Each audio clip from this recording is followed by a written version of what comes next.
Well, it's certainly an unexpected privilege that I have today speaking to you about the Northwestern Indian Ocean in a lecture linked to one of the most remarkable people of our century. This is a tremendous honor and a distinctive high point in my career, and I thank the Ocean Sciences section for honoring me. In the recent months, as I've had the lovely excuse for rereading Rachel Carson and the history of oceanography in the Indian Ocean. After rereading some of the works of Rachel Carson and her biography, I found two clear voices: her daring, compelling, courageous voice of Silent Spring, and a softer, mesmerizing voice of the sea around us and the sense of wonder. She taught us about the dangers lurking in the thoughtless use of pesticides, and she also taught us about the joys of listening to and observing nature around us. She taught us to pursue our work with enthusiasm, courage, and commitment to truth, and to pursue life with an open heart and an open mind.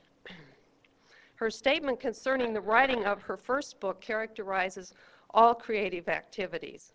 Quote, "I need to lose myself completely in what I am writing. I came nearest to achieving that complete losing of myself in writing Under the Sea Wind." She always remembered that book as her favorite. It was her first book. This state of focus of mental and physical energy is highly memorable and elevates some activities of life above all others. I chose it to introduce this presentation because it also characterizes my memory of the oceanographic enterprises in the Arabian Sea over the past decade. For me, there is a peculiar purpose and pleasure in everything to do with the Arabian Sea. My presentation this morning has three parts. Dick, could you please change to the second transparency? First, a history of ocean commerce in the Arabian Sea region, which is very ancient. Second, a history of ocean research in the region, which is not old at all, but a very interesting tale. And finally, a brief description of some of the noteworthy findings from investigations of the 1990s, particularly the U.S. cruises.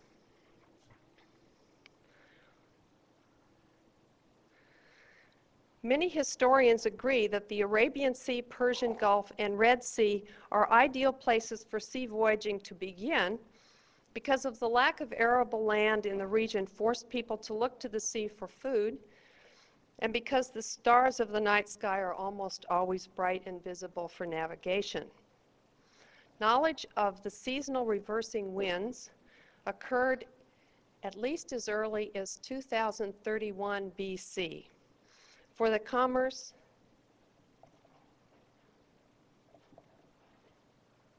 okay, so you can turn off the overhead now, please, Dick.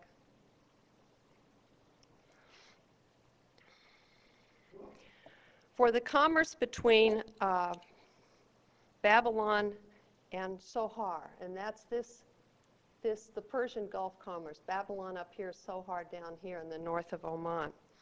In fact, the word monsoon comes from the Arabic mausim, which means season. Voyages of commerce were happening from at least 2031 BC in the Persian Gulf, and from 1460 BC at least in the Red Sea and the Gulf of Aden area. This area here. The Persian Gulf commerce is known primarily from bills of lading, while the Red Sea commerce is thoroughly depicted on the tomb of Queen Hatshepsut in the Valley of the Kings near Luxor in Egypt. The narrative suggests the expedition or trading venture of 1460 BC was very important and very successful. Among the carvings on her tomb, are numerous Red Sea fish identifiable yet today. I particularly like the Queen Hatshepsut story because she was essentially the world's first oceanographic program manager. And to give you a brief quote about her expedition, in one of the harbors of the Red Sea, a harbor more or less directly east of the capital of Thebes, lies a fleet of 5 ships. Thebes being down here. The stately vessels are about 65 feet in length, and they are provided with 30 rowers and with gigantic sails, which stand out like wings beyond both sides of the ships.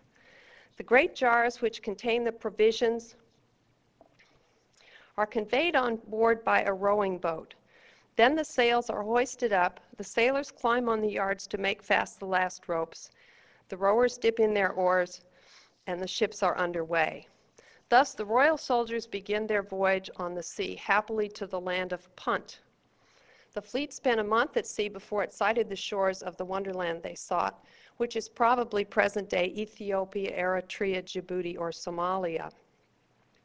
If the ships were made of reeds, then, which they probably were, the voyages were probably coastal and did not tackle the open Arabian Sea. This is a picture of the ship of one of the 5 ships of Queen Hatshepsut with the sails and the 30 rowers, and then the depiction of the sea life below.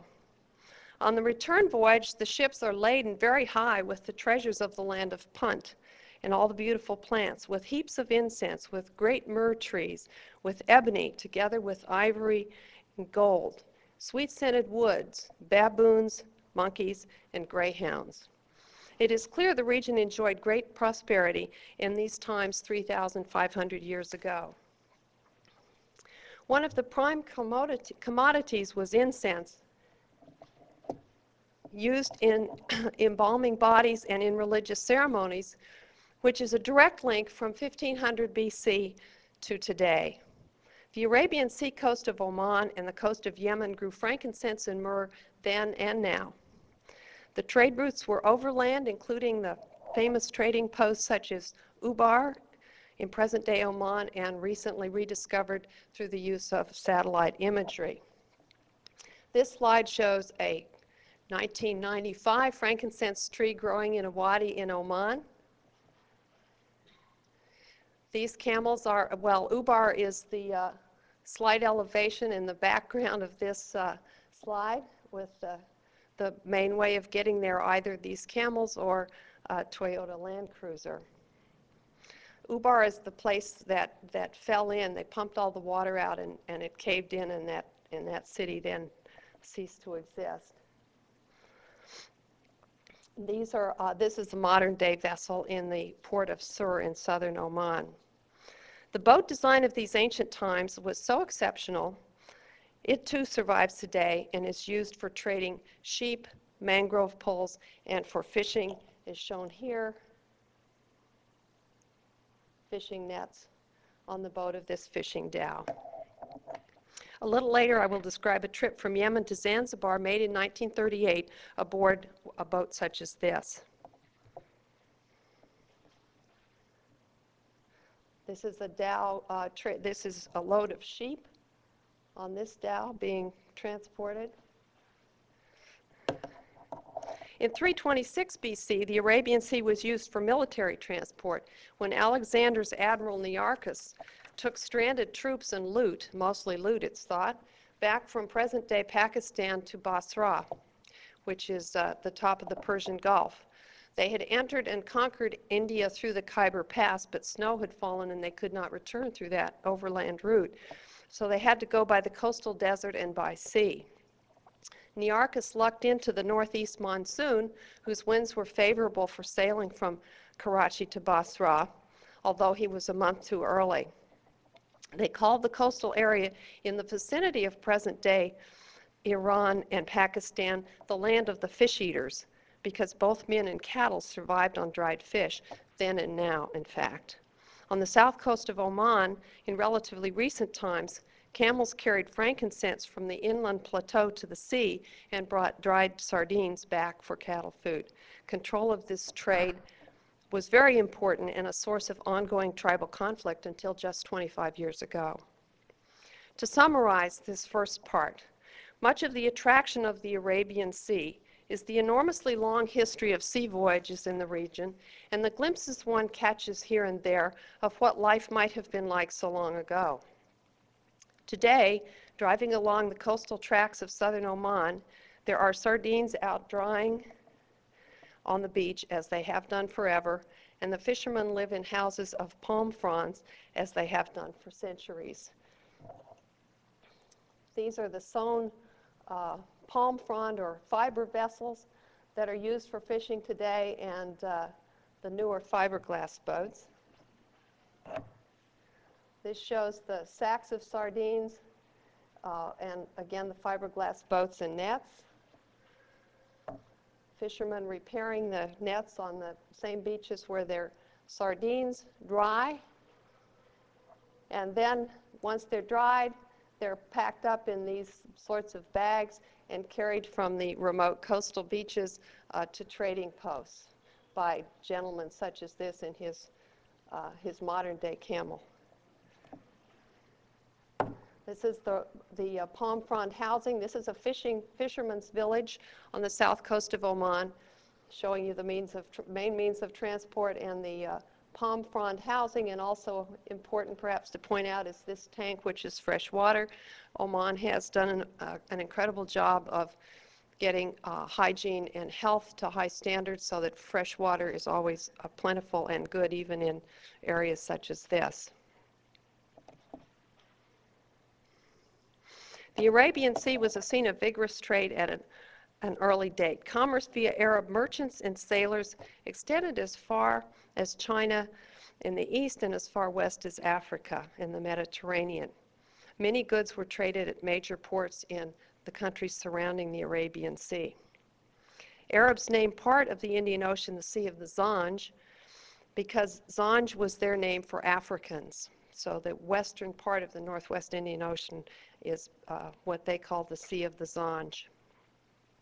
So envision this sea that we think of today as not very busy, except for the oil tankers, of course, as a center of commerce of a region in which Africa and China and all the countries in between were linked, possibly over much of the past 3,000 or 4,000 years.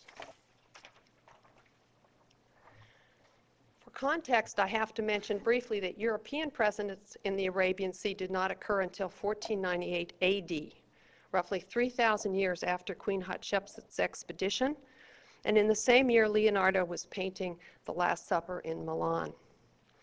Vasco da Gama was ordered to find a route to India by the King of Portugal. Once he rounded the Cape of Good Hope, he was totally dependent on Arab pilots to guide him on the rest of his voyage, the major segment of which took him from Malindi in Kenya to Calicut in India. At that time, Calicut was a center for barter among the Arabs, Persians, Malays, and Chinese, this big trading empire that I've just spoken of. Huge warehouses were full of goods, and the ruler of Calicut had figured out how to become very wealthy, taking his cut out of all of the trade that was going on. So, with the exception of Alexander and Nearchus, virtually no Europeans had entered the Indian Ocean until 1498 AD. Shortly after this, in 1508, more Portuguese, led by a man named Alfonso Albuquerque, came to the northwestern Indian Ocean and conquered virtually every existing major city of commerce and dominated the region for 150 years after that, which of course isn't much compared to the preceding 3,000 years, that 3,000 or 4,000 years that had been controlled by Arabs and other related peoples. Okay, so this slide is a slide of a town called Al-Ashqara in Oman. I show it because I'm going to transition now to the history of oceanographic research in the region. And one of the expeditions I'm going to speak about anchored off Al-Ashqara, this village. It also shows, this is a modern picture, the fish market, well, the little fiberglass boats that do most of the fishing, the modern day camels, and the fish will be just out on the beach. The day that I went there happened to be shark that were being sold, but fish are just out on the beach being sold. But you also see old, large boats and a new boat under construction, a new dhow under construction. This is the little town of Sur, where tuna, these are tuna that have been caught in the little fiberglass boats for sale on the beach. for quite a good price, I believe. One of the bigger ones, if I did my math correctly, was about $600 to purchase.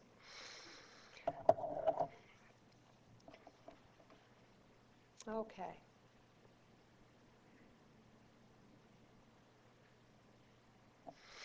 The oceanographic history of the northwestern Indian Ocean is as interesting as its commercial history. The Challenger expedition of 1872-1876, the event we consider marks the beginning of modern oceanographic research, missed the northwestern Indian Ocean entirely. So the Challenger track is shown in yellow, and this is its track through the Indian Ocean, down to Antarctica and back up to the Agulhas area, to South Africa. Missed completely this area that we're speaking about today, the Northwest Indian Ocean. But on board the Challenger was a failed medical student, an ex-whaler named John Murray, who was added to the expedition at the last moment when a vacancy occurred. Murray's scientific assignment was plankton, seabed deposits, and coral reefs. His coral reef work required samples from all tropical and subtropical mid-ocean islands well after the end of the Challenger expedition itself. So in 1887, a ship captained by the first mate from the Challenger expedition stopped at Christmas Island near Java and collected beach and coral samples for Murray. Murray found pure phosphate in one reef sample and knew he had an important discovery because of the use of phosphate in agriculture. He asked another former Challenger officer to gather more samples from Christmas Island. The result was confirmation of the phosphate. The Prime Minister was asked to annex Christmas Island, which he did at once. But another family had already claimed the resources on the island. It turned out, however, that they were interested in the timber, so they joined with Murray in the Christmas Island Phosphate Company, allowing Murray to run the mining operation. Mining began in 1899, and by 1911, 1 million tons of phosphate had been extracted. Everyone was rich. You can imagine how wealthy John Murray had become.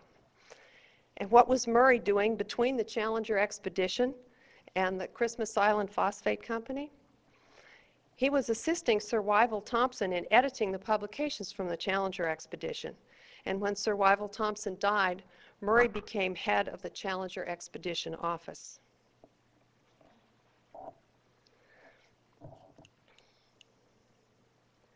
This is Sir John Murray here in Monaco as the Oceanographic Museum is getting established. Fortunately for oceanography, John Murray put most of his wealth back into oceanography, funding expeditions, laboratories, publications, and the Agassiz Medal. When he died in 1914, his will set aside 250 shares of the Christmas Island Phosphate Company, with the dividends to be applied, quote, to scientific knowledge and especially in the science of oceanography. The fund sat until 1931, when one of John Murray's sons decided he wanted to fund an oceanographic expedition. A committee decided upon the Western Indian Ocean because it had been missed in the Challenger expedition, and asked Seymour Sewell to lead it with 20,000 pounds for funding. No British ship could be found, so the Egyptian government, which had just purchased a fisheries vessel from the UK, was asked to loan it. They agreed if the crew and officers would be Egyptian. So the final complement was 32 Egyptians and 7 British participants. The equipment was to remain on board the ship at the end of the expedition, and duplicate samples were to reside in Egypt. Sounds like present day, it's exactly present day agreements. The ship Mabahis, here it is, sailed on September 3rd, 1933. Again, a rather amazing story as we look back on it. The funding came through in June of 1933. The ship went in and was refit in July in Alexandria, Egypt, and it sailed September 3rd for a 9-month expedition. This 138-foot steamship without air conditioning, can you imagine? I have also seen pictures of the Mabahis with all this foredeck filled with sheep, which was how they carried their meat.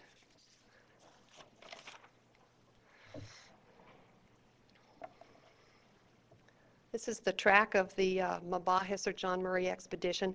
It made a lot of discoveries. The Murray Ridge, the red water due to Noctiluca, not to Trichodesmium. So the red of the Red Sea is a different organism than the red of the Red Seas in the Arabian Sea. Muds with nothing living, new benthic and pelagic organisms, migrating myctophid fish, the first record of open ocean suboxia, secondary nitrite maxima, and ironically for me, Seymour Sewell was not only the leader of the expedition, he was the plankton expert. So he did the first descriptions of zooplankton of the region, which is the area of biological oceanography in which I work. Additionally, the chemist Gilson estimated average annual primary production in the region to be 0.4 grams carbon per meter squared per year. And this estimate is almost exactly that determined by the 1960s International Indian Ocean Expedition. So without very sophisticated methods and equipment, his sheer talent, which has gone unrecognized, unfortunately. He's rarely mentioned in any scientific articles about the Indian Ocean, gone unrecognized. During the expedition, they anchored off Ras Madrak, the coastal endpoint of our U.S. Jagoff sampling lines. They were looking for upwelling, and they found an amazing profusion of animal life in the surface waters. The water was like pea soup, and the sea surface temperature was 2 to 3 degrees Celsius less than surrounding waters. They also ran into tribesmen ashore. Quote, late that evening, about an hour before sunset, we found anchorage under the black volcanic peaks of Ras Madrak. Landing in the pram was made with difficulty. A crowd of wild-looking natives, armed with rifles and the short, curved, silver ornamental Arab knife, rushed in the water to help us drag our boat ashore, clear of the heavy run. Whom were we fighting was their first question. Similarly, when they anchored off Al-Ashkara, which I just showed you, the water was pea soup, similar to that scene at Ras Madrak.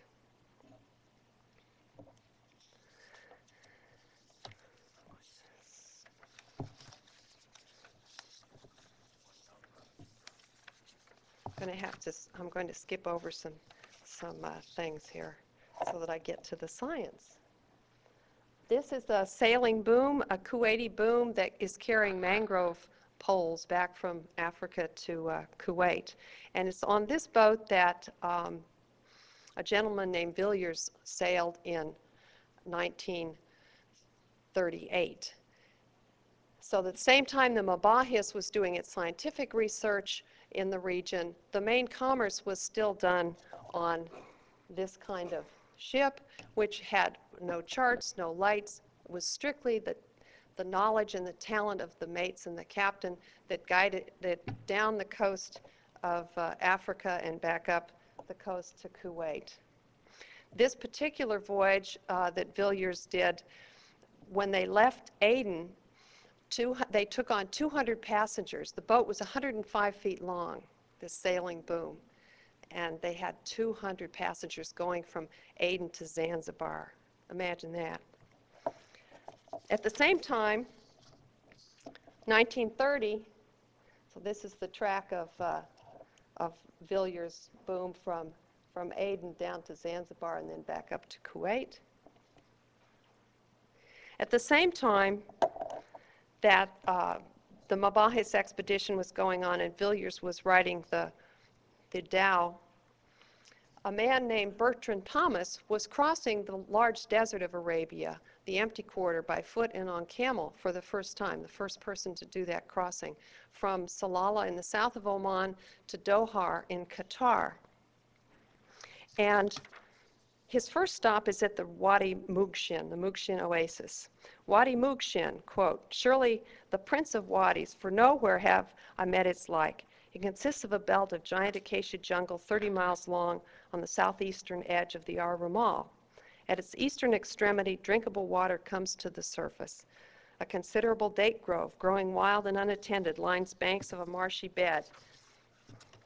And to the eastward is a trough-like pond a few hundred yards long and some 15 wide. This is a picture that Bertram Thomas took in 1938, and I have the pleasure of saying that in 1997 I had the joy of visiting the Wadi Mukshin myself by Toyota Land Cruiser, not by Camel, unfortunately.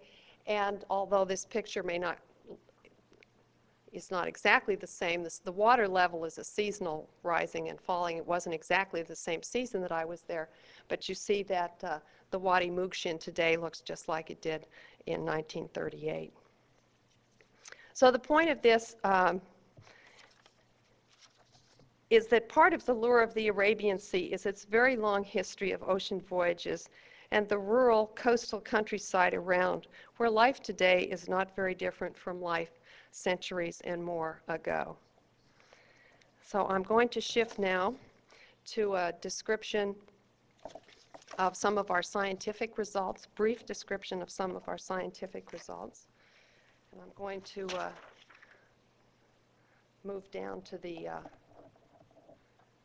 no I won't, I'll just stay here. It slides so I can stay here. Okay. I'm going to shift now to results of some of our scientific results of the 1990s.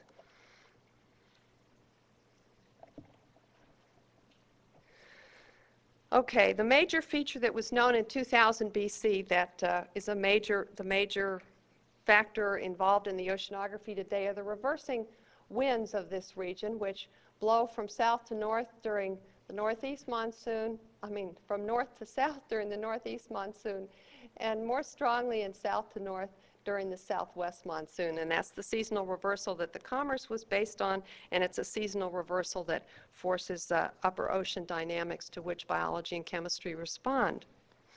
Now, in terms of our discoveries in the physical front, probably the two things that stand out most exceptionally is that during the winter season, these cold winds coming off India caused convective mixing, so that we witnessed much more productivity in the northeast monsoon than had been reported before.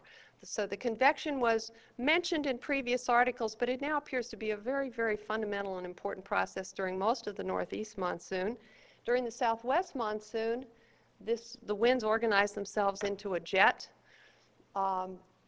There were lots of hypotheses about how the ocean inshore of the jet would operate, and what we found was, instead of open ocean upwelling and some of the other things that had been postulated, we see coastal upwelling and then a huge eddy field, so that the mixing, the biology looks like it's more driven by eddies, not by the organized fin-later jet. And also the fin-later jet, as we found, rather moved around, although it does have a climatological axis, and one of the cruises in June that chose to sit under the axis indeed found that why it is the axis, but we did sections across it, and we found that the highest winds, of course, moved back and forth somewhat during the observation period. This is the cruise track that was completed 10 times between October of 1994 and January of 1996. This is the atmospheric jet's climatological position, and this section that I just said ran across it. So some of our findings are these, and I'm going to go through each one individually with a data slide. Higher primary productivity year-round, grazer control of phytoplankton blooms, Mother Nature's iron experiment. It's an evolved food web where just about every animal out there has an annual life cycle, whether you're a phytoplankton or a little copepod, or you're a fish. Your life cycle is, or a swimming crab. Your life cycle is an annual one, and then is it or is it not a sink for carbon? Because our study, the JGOF study, is concerned, we were concerned with a seasonally resolved carbon budget for the Northwest Indian Ocean. Previous expeditions had done snapshots of some season or another season. We wanted to address the whole of the Arabian Sea and get a seasonally resolved carbon budget. Here is a slide that depicts what we thought we understood from the 1960s, which was the International Indian Ocean Expedition, characterized by Warren Wooster as the greatest uncoordinated expedition in the history of oceanography. And below, it's wonderful what you find when you dig out the old books and read. And then our results from the 90s. So let me just explain. Our hypotheses then were based on these results, where we had low primary productivity, which is shown in yellow. Chlorophyll is a measurement of the standing stock of plant material. So in the northeast monsoon, we had both low primary productivity and low standing stocks of chlorophyll. On the right-hand side is the southwest monsoon case, where you see greatly elevated primary productivity during the southwest monsoon and chlorophyll as well. So this was the picture that we expected. We expected a very strong seasonal contrast. What we found, in fact, is shown down here at the bottom, where the seasonal contrast between the northeast and southwest monsoon in primary productivity is not so great, and the difference between the old data and the new data, most dramatic for the northeast monsoon, and the explanation is probably both methodological and also spatial alias in terms of sampling. Remember, I think one of our sort of overall intuitive feelings is that we're dealing with a real mosaic of species and biology because of this eddy field, perhaps. So if you didn't happen to sample just right, you, or maybe we're aliased here to the high side. Anyway, we found much higher primary productivity, especially in the northeast monsoon. So this is the convection story that hadn't been appreciated, that it was so widespread and had such a big influence throughout the Arabian Sea. And then this is the southwest monsoon, where the difference is the eddy field and hopefully not so aliased sampling. Okay, I show this slide to ask you to look at it and ask yourself how you would compare the two monsoons. Okay, the northeast monsoon on the left and the southwest monsoon on the right, which was part of the data that we used to set up the hypotheses for the JGOFS study, the JGOFS cruise track, and the thought that we would see this really big seasonal contrast because of the way this looks and the way this looks. So the bottom line question right now for us is, why did the CZCS mislead us so badly? Because in fact the data show that there isn't such a huge contrast as at least my eye and brain suggests when I look at compare these two CZCS images. And just before the talk, we were having discussions about how we need to address the dust, the aerosols, perhaps the desert, the effect of the satellite coming off the desert onto this productive coastal ocean. There's lots of issues still to be resolved. And then the spatial extent we were also talking about just before the talk, that it's the spatial extent that we see that our brain and our mind says there's a big contrast between these two. And it may be that the dust and aerosols have caused us to draw this area much bigger than it should be. Of course, the people who believe that the CZCS is gospel don't like to hear that message, or the CWIFs, you know, they should be happy. There's still science problems to solve, but mostly people want to move on and use it as a given and do modeling, and it's dangerous in the Arabian Sea anyway. The flux issue. And here the finding is grazer control of the major flux events, or grazer control of phytoplankton early in the bloom season. These are data of Sus Honjo for total particle flux. All you need to see is that the big high red peaks At the shallow trap, 800 meters, the mid-depth, 2,000 meters, and at 3,500 meters, in the upwelling area, you can't see that, but anyway, trust me, under the upwelling area, you see the flux happening in September, more or less. This is July. This red line running through here is mid-July. So flux in September, primarily. Here it shows the same data again. What is shown in blue here is the wind in meters per second. So here's the beginning of the southwest monsoon, when the wind turns around and intensifies for the summer monsoon. You see it ramps up very quickly, and upwelling begins along with the wind reversal. But you don't see flux. The relationship here, you see the flux is about 60 days after the start of upwelling favorable winds. So what you would expect was that you would start to see increased flux more or less shortly after these winds became favorable for upwelling, but you don't. It's 60 days later, and the question is why. Again, unexpected. And my hypothesis, our hypothesis right now, is that it has to do with grazers, and these orange and red dots show the abundance of a particular animal who spends the winter monsoon at subsurface depths, depicted here, and it swims to the surface prior to or just as the southwest monsoon is beginning. So it's in the surface pretty much as the winds turn around, as primary productivity and upwelling begin to increase. And I contend that it's their abundance in the surface early, they keep the bloom in control, and it's only at the end of their life cycle, as they're starting to go down again for their wintering, shown here and here, only when they start to leave the sea surface and cease their grazing activity that you see the pulse of material to the seabed. The other thing about the pulse is that it's not only total particulates, it's also the biogenic silica peak, so that this pulse that's falling in September is largely diatoms. We think we're at work on trap material to determine exactly that, the details. Mother Nature's iron experiment. These are results of Dick Barber's, which show the experiments where iron was artificially added to the sea.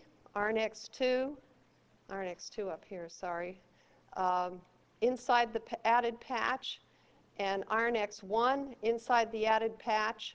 And what's depicted is the plant growth rate, primary productivity per unit chlorophyll. So it's kind of an efficiency measure. How well are the plants handling, able to do their photosynthesis at a given stock of chlorophyll. And what we see is, the important point here is this is the Arabian Sea result, which is off this line, which connects most of the other work from the North Atlantic spring bloom through the iron addition experiments. The one that's notably way off the line and in the direction of more efficient primary production, that is, more carbon is being fixed per unit chlorophyll in the Arabian Sea than in any of these other places. Speculation that we would like to make is that it has to do with the fact that the dust being blown off the Arabian Peninsula during the southwest monsoon and being brought in from Africa, from Somalia during the southwest monsoon, is rich in iron, and that, as I say, has led me to call this Mother Nature's iron experiment, call the Arabian Sea Mother Nature's iron experiment. And I did tell John Martin that before his death, that I thought that he should be more interested in the Arabian Sea, because I thought it was Mother Nature's iron, going to be Mother Nature's iron experiment, and I hope it turns out to be so. Okay, the carbon state, carbon situation, and I know we have people in the audience much more knowledgeable than I, so I apologize if I haven't gotten this quite right. The way I understand the annual summary is like this, that measuring the carbon dioxide that's exiting the sea surface during upwelling, and very high partial pressures of CO2 were measured at the sea surface during upwelling, and the drawdown that takes place from the plant growth that goes on are about in balance on an annual basis. But what we have in the upwelling area, so the carbon going in and the carbon coming out at the sea surface are balanced, but what we have under the upwelling area is something like 30 grams carbon per year deposited to the seabed. compared with offshore, our most offshore station, which was chosen to be hopefully oligotrophic, the traps there collected about 1 gram carbon per year. So this has led me to say that the Arabian Sea is a carbon sink. But what I have to also say is that this is a small number. When you're thinking globally and trying to do the global carbon budget, the Arabian Sea is a small area. This is a small number. And the differences in small numbers that I may have glossed over here may in fact hold the story. That's what some people have contended to me. Anyway, we still have huge deposition of carbon at depth. The only place that has a bigger flux to depth is the Southern Ocean. So I think we have a carbon sink in the Arabian Sea. And the other aspect is the accumulation of total carbon, including the dissolved, which happens during the northeast monsoon. So what I'm depicting here is the particulate flux, the export of carbon in the particulate form during the southwest monsoon, but the studies of the DOC part suggest that it's building up in the northeast monsoon, and so that it's a sink for that reason as well. Okay, I'm going to stop with this one, which is the oxygen minimum zone, which was discovered in the John Murray expedition. And this blue area is an area of denitrification where nitrate is turned into nitrogen gas and escapes the sea surface. The Arabian Sea is a major global site for denitrification and the loss of nitrogen to the atmosphere from the sea. And the oxygen minimum situation also affects the distribution of fish. And as the John Murray expedition found, when it impinges on the shelf or the slope, you have no organisms living in those environments.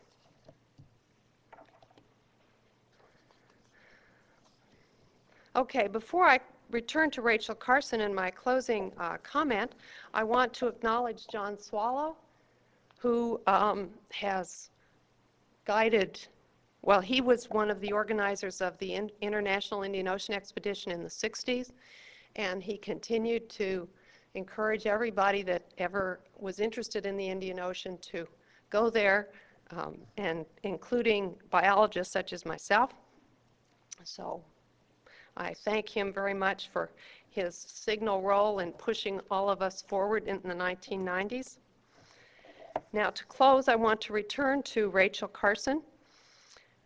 Of her book, Silent Spring, she wrote, "This was something I had not expected to do, but facts that came to my attention last winter disturbed me so deeply that I made the decision to postpone all other commitments and devote myself to what I consider a tremendously important problem. This captures perfectly my memory of the beginning of the Arabian Sea endeavor in 1990, this recent endeavor in 1990.